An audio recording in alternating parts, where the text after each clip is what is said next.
চলে আসলাম জন্মদিনের দিন বিকেলের শেষ পার্টের গল্প নিয়ে। জন্মদিনের বিকেলবেলা আমি রেডি হয়ে তারপর ফ্যামিলি নিয়ে আমার জন্য যেখানে বার্থডে ডিনার পার্টি করার জন্য আয়োজন করা হয়েছিল সেখানে সরাসরি চলে আসলাম।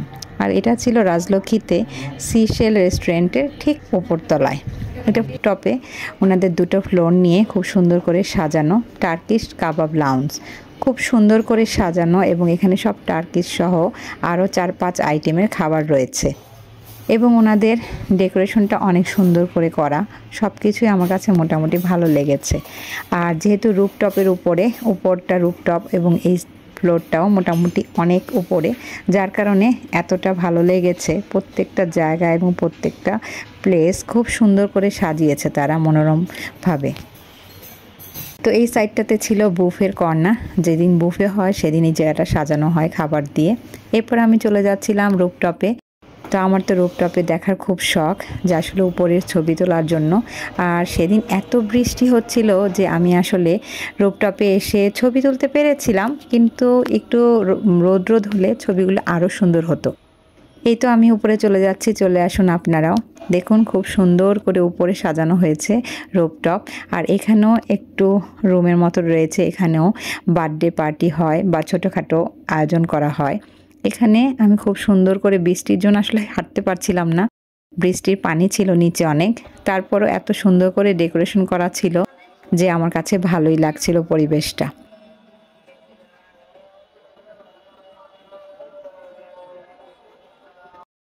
তোমার কাছে ডেকোরেশনটা কেমন লেগেছে? অনেক সুন্দর। সারপ্রাইজ হয়েছো তুমি? অনেক সারপ্রাইজ। রুফটপ থেকে একদম নিচের সম্পূর্ণ রোডটা দেখা যাচ্ছিল, এত জমজমাট রাস্তাটা এবং গাড়ি দিয়ে তো এত সুন্দর লাগছিল। আমি কিছুক্ষণ কিছু ছবি এবং ভিডিও ক্লিপ নিয়ে নিলাম। আমার বাচ্চারা আমাকে হেল্প করছিল ভিডিও এবং ছবি তোলার জন্য। এরপর আমি আস্তে আস্তে আবার নিচে চলে গেলাম। ওনাদের প্রত্যেকটা ডেকোরেশন, প্রত্যেকটা জায়গা খুব সুন্দর করে সাজানো হয়েছে, আমার কাছে অনেক ভালো লেগেছে। তো এটা ছিল সন্ধ্যার টাইম, আমরা একটু আগে চলে গিয়েছিলাম, যেহেতু বৃষ্টি ছিল ভেবেছি একটু আগেই চলে যাই। তো ওইটা মনে করি আমরা আসলে আগে চলে এসেছিলাম। এরপর আমি ভিতরে চলে গেলাম। ভিতরে চলে যাওয়ার পর এই সাইডটাতে খুব সুন্দর করে ডেকোরেশন করা।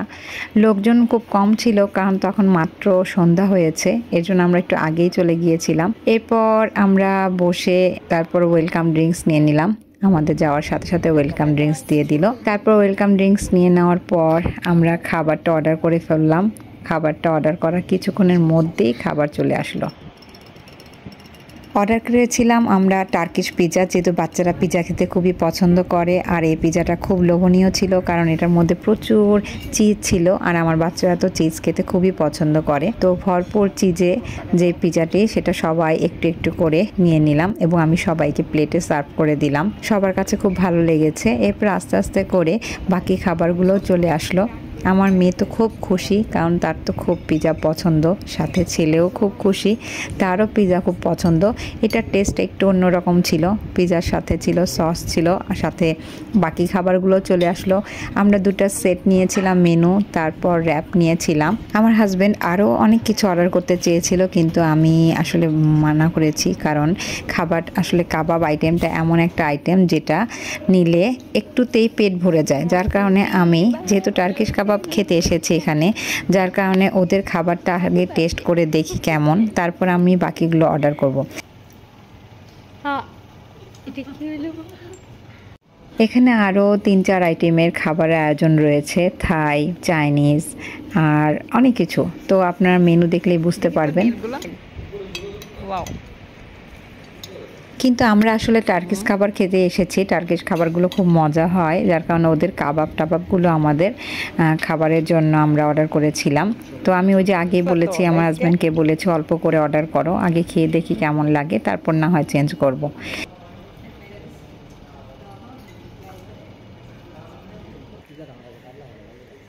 কাবাবের আইটেমের এই জিনিসটাই একরকম, যে আপনি অল্পতেই পেটটা ভরে যায়। তা আমার বাচ্চাদের মোটামুটি খাবার শেষ পর্যায়ে, ওরা আর খেতে চাচ্ছিল না।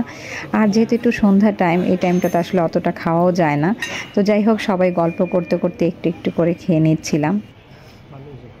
আর মাঝের কিছু কিছু সময় উঠে গিয়ে কিছু ছবি তুলে নিচ্ছিলাম। সুন্দর সুন্দর স্পেসগুলোতে আসলে ছবি তুলতে ভালোই লাগছিল। এর মধ্যে থেকে ইমিকো এসে আমাদের সাথে গল্প করছিল এবং ওর কাছে এত ভালো লেগেছে ও আবার আসবে বারবার বলছিল। যাই হোক, তারপর সবাই মিলে গল্প করছিলাম আর আমাদের ডিনারটা এনজয় করছিলাম। এর মধ্যে থেকে ডেজার্টের জন্য অর্ডার করেছিলাম, তারপর কফি অর্ডার করেছিলাম। কফিটা তারা দিয়ে দিল, কিন্তু ডেজার্টের জন্য যেটা চেয়েছিলাম সেটা ওদের কাছে নেই, মানে এখন হবে না জানিয়েছে। তো যার কারণে আর ডেজার্টটা আমাদের খাওয়া হয়নি, কিন্তু কফিটা অর্ডার করার পর আমরা মা ছেলে দুজনে কফি খেয়েছিলাম। খেয়ে তারপর আর কি কিছুক্ষণ গল্প আড্ডা করে এখানে আমাদের ডিনারটা শেষ করলাম। এরপর আমার হাজব্যান্ড পেমেন্ট করে দিল। এই ফাঁকে আমার মেয়েরা দুজনে মিলেই কিছু ছবি আর ভিডিও করে নিল। আমার কাছে ভালো লেগেছে, আপনাদের কাছে কেমন লেগেছে জানি না। তবে যদি ভালো লেগে থাকে, এটা কোনো প্রমোশনাল ভিডিও না, কিন্তু আমার কাছে ভালো লেগেছে। স্পেসটা উপর থেকে এত সুন্দর ছিল, বৃষ্টিটা না হলে হয়তো বা আরও ভালো লাগতো। যাই হোক, আমার কাছে ভালো লেগেছে, আপনাদের হয়তো ভালো লাগবে, এসে টেস্ট করে দেখতে পারেন। যাই হোক, এরপর আমাদের খাওয়া দাওয়া এখানে শেষ করে ফেললাম। শেষ করে তারপর আমরা এখন বাসায় চলে যাব। তো বাসায় যাওয়ার আগে আমি আমার বাচ্চাদেরকে আগেই পাঠিয়ে দিয়েছিলাম, তারা আগে চলে গিয়েছিল। সেদিকে আমাদের এলাকায় অনেক সমস্যা হয়েছিল, যার কারণে ওদেরকে আগেই বাসায় পাঠিয়ে দিয়ে আমি এবং আমার হাজব্যান্ড একটু পরে বাসায় গিয়েছিলাম। যেহেতু এই সময়টা তারা পেয়ে গিয়েছিল এবং এই দুষ্ট ছেলে মেয়েরা সব মিলে মজা করে তারা বাসায় গিয়ে অল্প সময়ের মধ্যে তাড়াতাড়ি করে একদম মানে খুব কম সময়ের মধ্যে আমার বাসায় যেয়ে দেখি আমি ডেকোরেশন করে ফেলেছে। তো যাই হোক, সেই ভিডিওটা নেই আমার কাছে। আমি বাসায় যাওয়ার পর ওদের এই কাণ্ড কারখানা দেখে আমি তো অবাক। এত সুন্দর করে ডেকোরেশন করেছে, এত দ্রুত সময়ে ওরা এত তাড়াতাড়ি করে ফেলবে সব কিছু বুঝতে পারিনি। শুধু সারপ্রাইজের পর সারপ্রাইজ পাচ্ছি। যাই হোক, আমার কাছে ভালোই লাগছিল, বাচ্চাদের মতো সব কিছু হচ্ছে, খুব মজা লাগছিল। এত সুন্দর করে ডেকোরেশন করেছে এবং সব কিছু আমার ড্রেসের কালারের সাথে ম্যাচিং করে। তারপর সব কিছু সুন্দর করে সাজিয়ে আমার জন্য যে কেকগুলো আনা হয়েছিল সেই কেকগুলো দিয়ে আমাকে সুন্দর করে আমার ছেলে মেয়েরা ভিডিও করে দিল এবং সুন্দর সুন্দর ছবি তুলে দিল। যাই হোক, ওই সময়কার যে আমি ভিতরে ঢোকার পর অবাক হয়েছিলাম এটা দেখে, সেই ভিডিও ক্লিপটা আসলে ডিলিট হয়ে গিয়েছে, যার কারণে দিতে পারলাম না। যাই হোক, খুব ভালো লেগেছে। এরপর আর কি সবাই মিলে একসাথে আমরা কেক কাটলাম। কেক কেটে এখানে আমাদের বার্থডে উইশ করলাম, বাচ্চাদের সাথে খুব মজার আনন্দ সময়টা কাটালাম। এই তো ছিল আমার বার্থডের দিনের ছোট্ট একটি ব্লগ, আপনাদের সাথে শেয়ার করলাম সারা দিনটা আমার কেমন কাটলো, বাচ্চারা আমাকে কেমন আনন্দ দিল এবং আমাকে কত ভালোবাসে সেটা জানালো, বুঝালো। যাই হোক, এটা তো আসলে অনেক কিছু না, বাচ্চাদের মায়েরা ভালোবাসবে, বাচ্চারা মায়েদের ভালোবাসবে, এটাই স্বাভাবিক। এই তো এই পর্যন্তই, ভালো থাকবেন সবাই। আজকে এই পর্যন্তই, অনেকক্ষণ আপনাদের সময় নষ্ট করলাম। আমার ছোট্ট ভিডিও দেখার জন্য অনেক অনেক ধন্যবাদ। যদি ভালো লেগে থাকে তাহলে অবশ্যই লাইক শেয়ার করতে ভুলবেন না। আজকে এ পর্যন্তই, খুদা হাফেজ, আসসালামু আলাইকুম। তোমাদের অনুভূতির কথা বলো। তারপর মামার কেমন লাগলো বলো? গিফট পাই নাই। যেটা আগামীকাল আমাদের মধ্যে 4টা গিফট পাইছো তুমি। 4টা নমুনা। 4টা গিফট। আল্লাহ অনেক অনেক অনেক অনেক ধন্যবাদ সবাইকে। Thank you.